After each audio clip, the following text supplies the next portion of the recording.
तो दोस्तों अब हम पढ़ेंगे कोशिका विभाजन यानी कि सेल डिवीजन के बारे में। तो दोस्तों एक जो सेल है यानी कि जो एक कोशिका है वो अपने आप को जो विभाजित करके जो बहुत सी नई कोशिकाएं जो बनाती हैं और इसी को दोस्तों जो कोशिका विभाजन कहा जाता है यानी कि सेल डिवीजन कहा जाता है। दोस्तों आप पढ़ेंगे कि कोशिका विभाजन जरूरी क्यों है। दोस्तों दोस्तों जो कोशिका विभाजन है उसका जो है दो तरह से जो कोशिका विभाजन होता है। नंबर एक तो होता है दोस्तों वृद्धि और विकास के लिए और नंबर दो है दोस्तों प्रजनन के लिए। तो अब आगे हम बात करते हैं कि कोशिका विभाजन। ठीक है दोस्तों, कोशिका विभाजन यानी कि सेल डिवीजन। तो जो कोशिका विभाजन है दोस्तों उसको जो सर्वप्रथम यानी कि सबसे पहले जो वो 1855 ईस्वी में जो वो बिरचाउ ने जो देखा था। दोस्तों बिरचाउ ने जो सर्वप्रथम कोशिका विभाजन को जो है देखा था और उन्होंने कहा था ओमनिस सेलुला ई सेलुला। तो ये जो उन्होंने परिभाषा दी थी यानी कि जो इसका मतलब होता है दोस्तों वो है कि नए जो कोशिकाएं हैं वो पहले से मौजूद कोशिकाओं से ही बनती हैं। ये जो इन्होंने कहा था वीर चाउ ने, ये उनकी इमेज है। दोस्तों अब पढ़ते हैं कि मृत मातृ कोशिका। दोस्तों ये होती है मातृ कोशिका जिसको बोलते हैं पेरेंट सेल। ठीक है दोस्तों, और ये जो है आगे जो है दो पार्ट्स में जो है डिवाइड हो जाती है जिनको बोलते हैं डॉटर सेल्स इंग्लिश में और हिंदी में बोलते हैं सतत कोशिकाओं। ठीक है दोस्तों, सतत कोशिकाएं। अब आगे हम देखते हैं कि कोशिका विभाजन। दोस्तों जो कोशिका विभाजन है वो जो कोशिका विभाजन के 3 प्रकार से होता है। ठीक है दोस्तों, कोशिका विभाजन कितने प्रकार से होता है? 3 प्रकार से। नंबर 1 है असूत्री विभाजन, नंबर 2 है समसूत्री विभाजन और नंबर 3 है अर्धसूत्री विभाजन।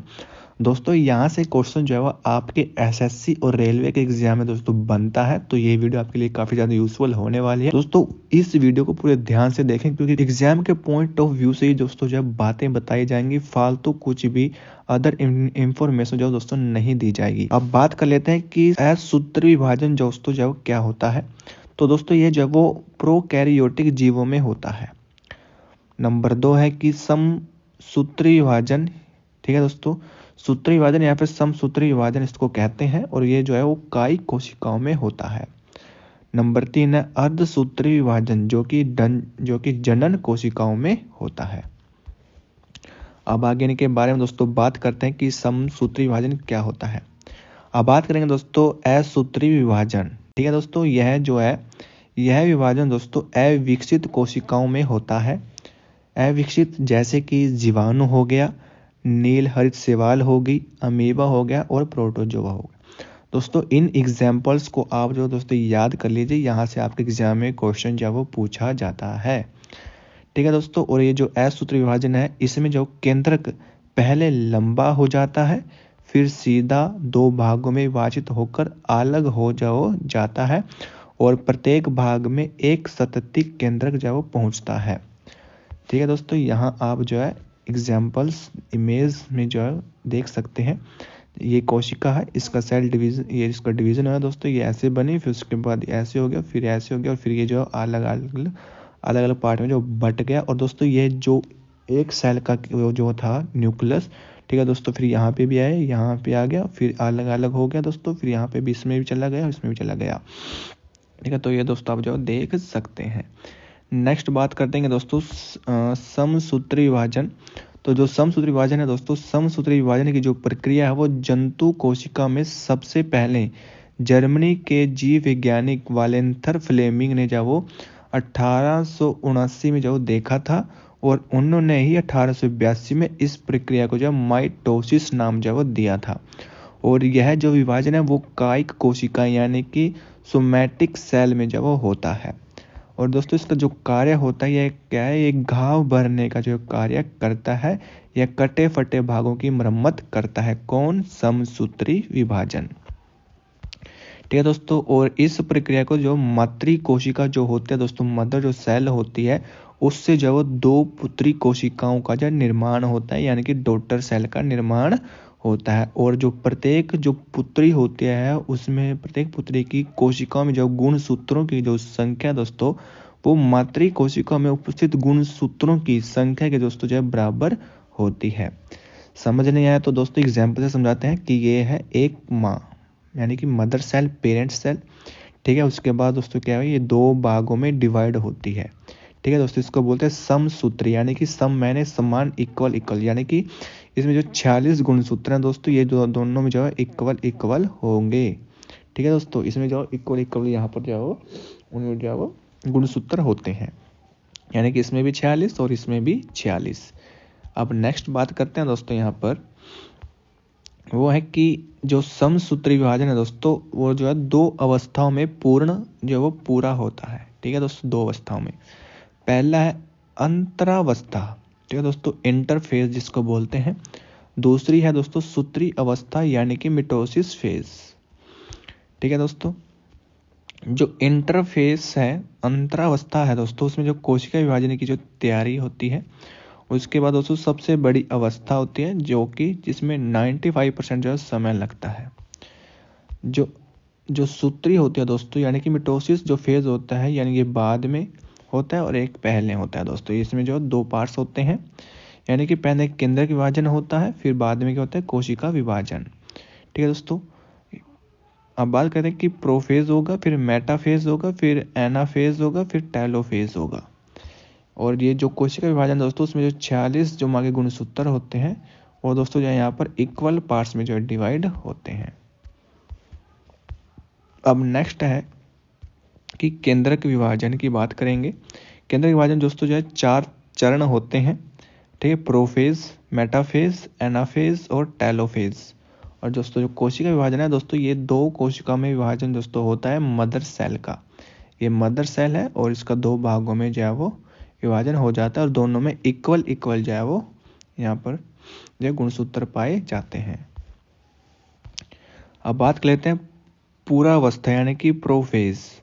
जो कोशिका के वास्तविक विभाजन की जो शुरुआत दोस्तों यहाँ से होती है और इसमें जो क्रोमोसोम झुंड में जो दिखाई देते हैं, और इस अवस्था में जो क्रोमोसोम को जो है गिना नहीं जा सकता, और इसमें जो अंतरकाय होते हैं यानी कि जो सेंट्रोसोम होते हैं, दोनों जो ध्रुवों की ओर जो जाने लगते हैं, ठीक है दोस्तों। ये होगी पूर्ण अवस्था समसूत्री की। अब नेक्स्ट बात कर लेते हैं यहाँ पर पश्चात अवस्था यानी कि पश्चात अवस्था यानी कि एनाफेज, यानी कि जो क्या होता है जो स्पिंडल फाइबर होता है दोस्तों, यानी कि स्पिंडल फाइबर जो कि क्रोमोसोम को जो दोनों ध्रुवों की ओर जो खींच लेते हैं, ठीक है। और यह जो कोशिका विभाजन की सबसे छोटी अवस्था होती है, ठीक है। यहाँ पे आप जो देख सकते हैं दोस्तों ये इमेज के थ्रू। नेक्स्ट बात करते हैं यहाँ पर अब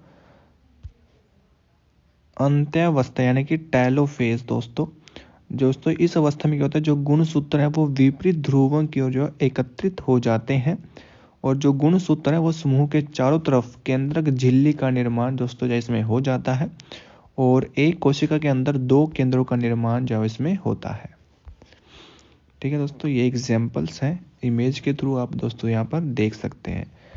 नेक्स्ट बात करते हैं हम यहाँ पर कि कोशिका का विभाजन। दोस्तों यह समसूत्री विभाजन की सबसे अंतिम अवस्था होती है, और इस अवस्था में जो कोशिका जो द्रव्य है वो दो भागों में विभाजित हो जाता है, अर्थात एक कोशिका से दो कोशिकाओं का निर्माण हो जाता है। जैसे कि यह है प्रोफेज दोस्तों, ये मेटाफेज का एग्जाम्पल है, ये एनाफेज का, और ये है टेलोफेज का, यानी कि जो इसकी हम जो है यहाँ पर पढ़ रहे हैं, तो उसमें क्या होता है, ये दो भाग में जो है डिवाइड हो जाता है दोस्तों।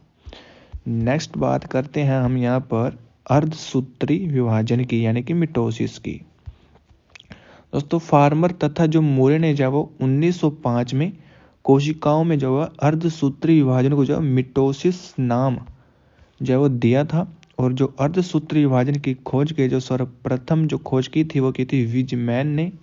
लेकिन इसका सर्वप्रथम जो विस्तृत अध्ययन है दोस्तों वो ट्रांसबर्गर ने जब 1888 में किया था।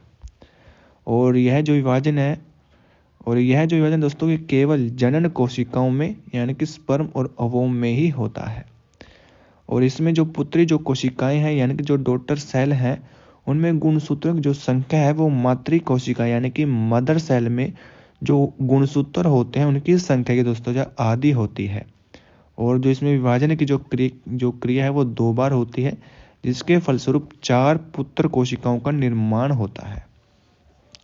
यानी कि दोस्तों ये क्या है, ये मदर सेल है, ठीक है। उसके बाद दोस्तों ये 2 भागों में डिवाइड होगा, उनमें जो इक्वल यहाँ पर जो है क्रोमोसोम होते हैं।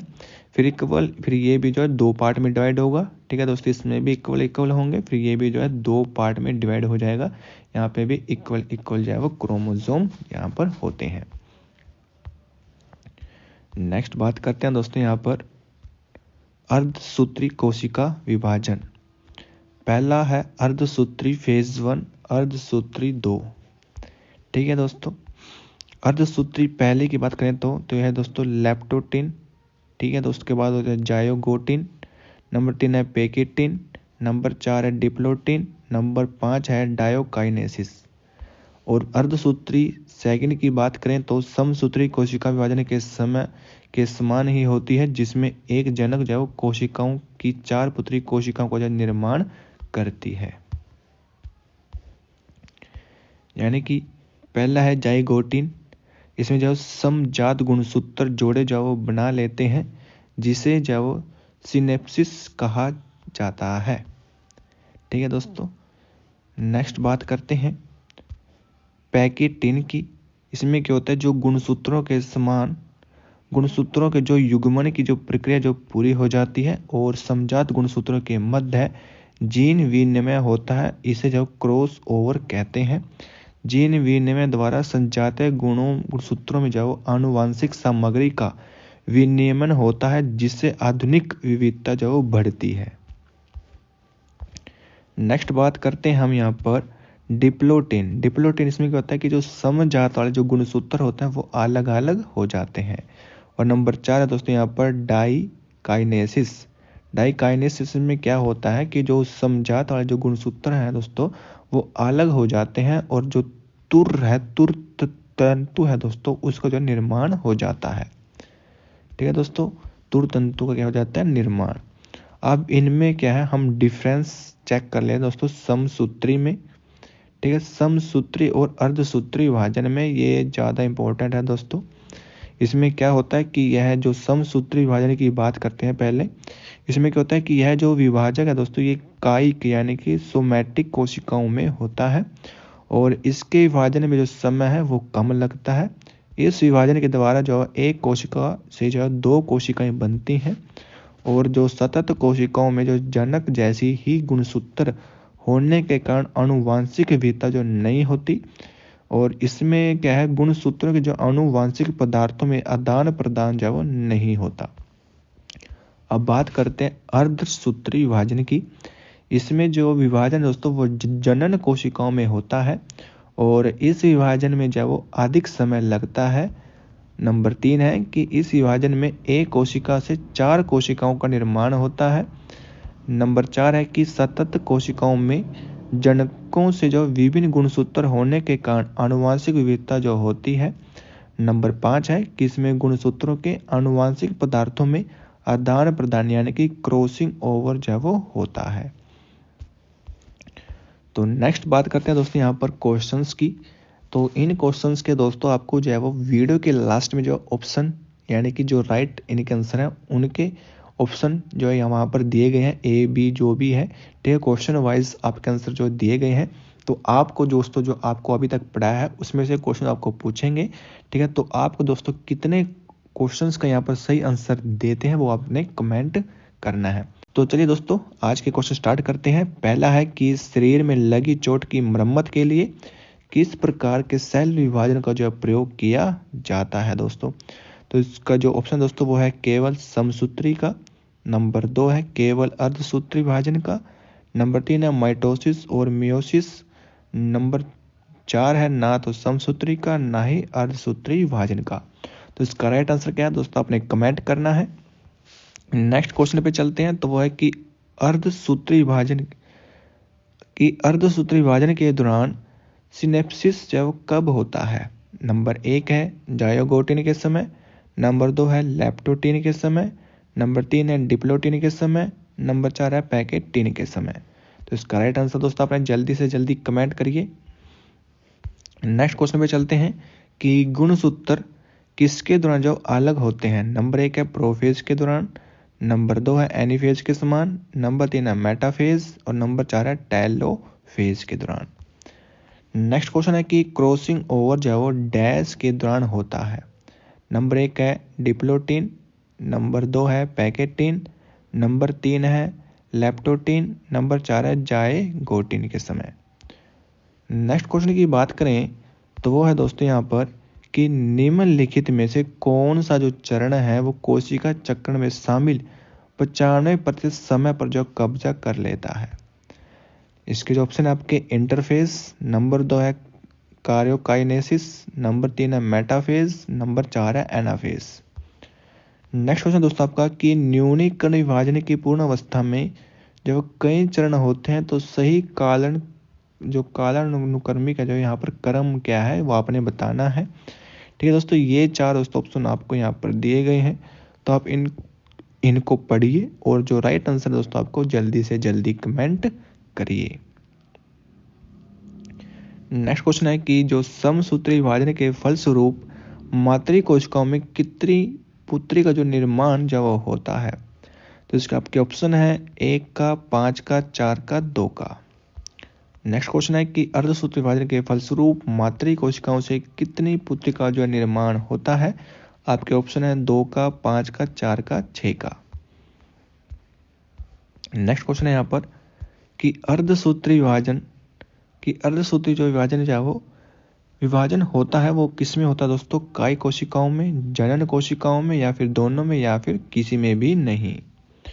नेक्स्ट क्वेश्चन है कि समसूत्री विभाजन से पुत्री कोशिकाओं में गुणसूत्रों की संख्या जो मातृ कोशिकाओं में उपस्थित गुणसूत्र के बराबर होती है।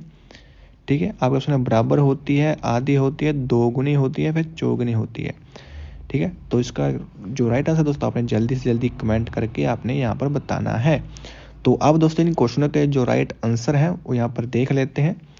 दोस्तों जो पहला क्वेश्चन था आपका उसका जो राइट आंसर ए है, नंबर 2 का दोस्तों यहाँ पर ए है, नंबर 3 का बी है, नंबर 4 का बी है, नंबर 5 का ए है, नंबर 6 का डी है, नंबर 7 का डी है, और क्वेश्चन नंबर 8 का है आंसर सी, क्वेश्चन नंबर 9 का है बी, और लास्ट यानी कि 10वें का जो ऑप्शन है यहाँ पर ए।